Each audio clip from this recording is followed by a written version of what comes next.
Hello বন্ধুরা, আশা করি আপনারা সকলে ভালোই আছেন। আমি সন্দীপ, সিভিল ইনফরমেশন বাংলার পক্ষ থেকে সকলকে স্বাগত জানাই। তো আজকের ভিডিও হচ্ছে একটা প্লেন ছাদে কত রডের প্রয়োজন হয়। তো এখানে আমি যে ছাদটা দেখাচ্ছি, যেটা হচ্ছে 30 ফুট লম্বা, এখান থেকে এইটুকু 30 ফুট লম্বা, এবং এদিকে হচ্ছে চওড়া হচ্ছে 20 ফুট। তাহলে এই ছাদে কতটুকু রড লাগবে? তো আমরা আমাদের 30 ফুট সাইজের রডের সংখ্যা আগে বের করতে হবে। তো এই যে এখানে এটা হচ্ছে 30 ফুট লম্বা এই রডগুলি, প্র্যাকটিক্যালি একটু কম হবে, 30 ফুট ধরছি। তাহলে এই 30 ফুটের সংখ্যাটা আমরা বের করব। তো বের করতে গেলে তো আমাদের জানতে হবে এই সেন্টার টু সেন্টার কতটুকু গ্যাপ থাকছে। এখানে সেন্টার টু সেন্টার যেমনি 5 ইঞ্চি গ্যাপ, সেন্টার টু সেন্টার 5 ইঞ্চি, এদিকেও সেন্টার টু সেন্টার 5 ইঞ্চি। তাহলে আমার এইখানে পরপর 5 ইঞ্চি দূরে দূরে দূরে দূরে পরপর রডগুলি বসবে, আবার এদিক থেকেও 5 ইঞ্চি। এইভাবে আমার হিসাবটা ক্যালকুলেশন করব।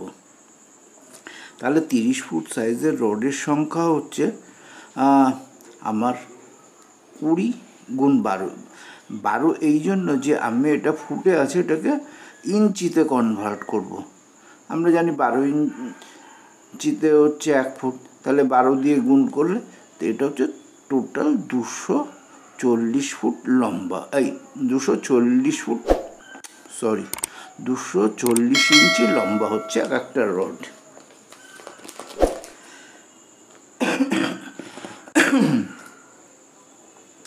এবার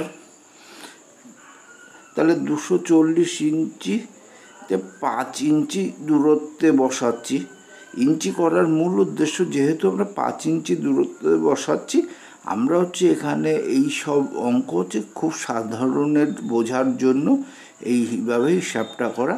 তো 5 ইঞ্চি দূরত্বে রড বসানো হলে রডের সংখ্যা কতগুলি হচ্ছে 240 ইঞ্চি বাই 5, তার মানে হচ্ছে ভাগ করলে 48 হয়। এবার সাথে একটি আমাদের সেই ছোটোবেলার অঙ্ক বইতে ছিল না, লাইট পোস্টের বসাতে গেলে এখান থেকে শেষ প্রান্ত কতটা, তো হিসাব করার পর লাস্টে একটা যোগ করতে হতো। সেই রকম এখানেও এইখানে একটা থেকে শুরু হচ্ছে, 5 ইঞ্চি দূরে এসে আমরা এই পর্যন্ত কাউন্টটা করছি, কিন্তু এরপরেও একটা লাগছে, সেই জন্য +1।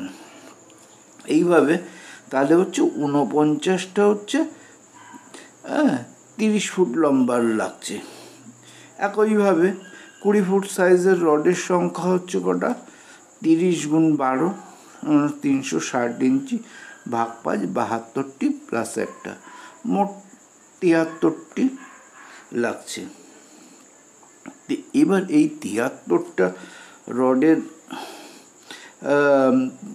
30 ফুট সাইজের 49টি আর 20 ফুট সাইজের 73টি রড লাগলো। এবার 30 ফুট সাইজের রডের মোট লম্বা কত হচ্ছে? তো 30 ফুট, এই যে এখানে এটা হচ্ছে 30 ফুট লম্বা। এবার এর কতগুলি লেগ আছে? 49টা। তাহলে 49 গুণ 30 সমান 1470 ফিট। 1470 ফিট। তাহলে হচ্ছে 30 ফুটের মোট রডের মোট লম্বা হলো 1470 ফুট। ঠিক একইভাবে 20 ফুটের রড লম্বা হচ্ছে 20 গুণ 73 সমান 1460 ফুট। এবার এই দুরকম সাইজের টোটাল রডের টোটাল লেন্থ হলো সর্বমোট লম্বা, যেটা মানে 1470 প্লাস 1460, টোটাল হচ্ছে 2930 ফুট। তো এখানে কিন্তু সব রডই হচ্ছে 8 mm রডের হিসাবে দেখানো হচ্ছে। তো এবার হচ্ছে তাহলে আমরা জানি যে এক একটি রডের লম্বা হচ্ছে 40 ফুট। তাহলে মোট রডের সঙ্গে আমাদের কতগুলি রড লাগবে? তাহলে 2930 ফুট। এবার যেহেতু একটা রডের 40 ফুট হচ্ছে, একটা রডের লেন্থ 40 ফুট, তাহলে এটাতে ভাগ করলে কত হচ্ছে? 73.25। তো এটাকে রাউন্ডে 74টা রড লাগছে।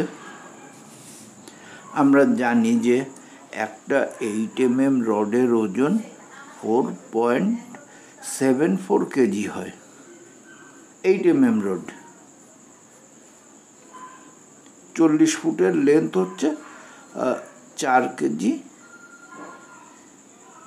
4.74 কেজি। তাই 74টা রডের ওজন কত হচ্ছে? এইভাবে হিসাব করলে 351 কেজি। এবার এর সাথে 6% বেশি রড লাগবে। তার কারণটা হচ্ছে যে ধরুন আমরা এই যেখানে 30 ফুট লম্বা আমাদের লাগবে 49টা রড, তাহলে আমাদের রড তো 40 ফুট, তাহলে 10 ফুট রডগুলি আমাদের থেকে যাবে, ওগুলি তো আমরা ফেলে দেব না। এবার ওগুলিকে একটার উপর একটা জুড়ে, মানে যেটাকে আমরা ল্যাপিং বলি, মানে ল্যাপিংটা হচ্ছে এইরকম যে এই একটা রড গেল, এবার এই রডের উপর থেকে আর একটা এইভাবে দিয়ে খুব ভালো করে বেঁধে দেওয়া হয়। এবার এইটাকে হচ্ছে ল্যাপিং বলে। তো এই ল্যাপিংয়ের জন্য আমাদের আরও কিছু এক্সট্রা রড লাগছে, যেটা হচ্ছে 6%। কারণ আমরা রড, যেটা বললাম যে আমরা তো ওই রডটা ফেলে দেবো না, আমরা ব্যবহার করব।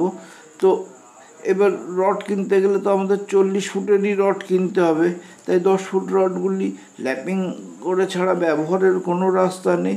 সেই জন্য অতিরিক্ত 6% রড আমাদের বেশি লাগবে। এটা কিন্তু বিম ছাড়া লোড বেয়ারিং ওয়ালের উপর যে ছাদগুলি দেওয়া হয় সেই ছাদের হিসাবটাই দেখানো হলো। এখানে কিন্তু বিমের কোনো ব্যাপার নেই, যার জন্য ওই রডটা এখানে জুড়বে না। যদি আমার বক্তব্যগুলি বুঝতে পারেন, ভালো লাগে, আপনার কোনো কাজে আসে, অবশ্যই চ্যানেলটিকে সাবস্ক্রাইব করবেন। আর আগে যদি করে থাকেন তবে ধন্যবাদ। লাইক করবেন, শেয়ার করবেন। ভিডিওটা পুরো দেখার জন্য ধন্যবাদ।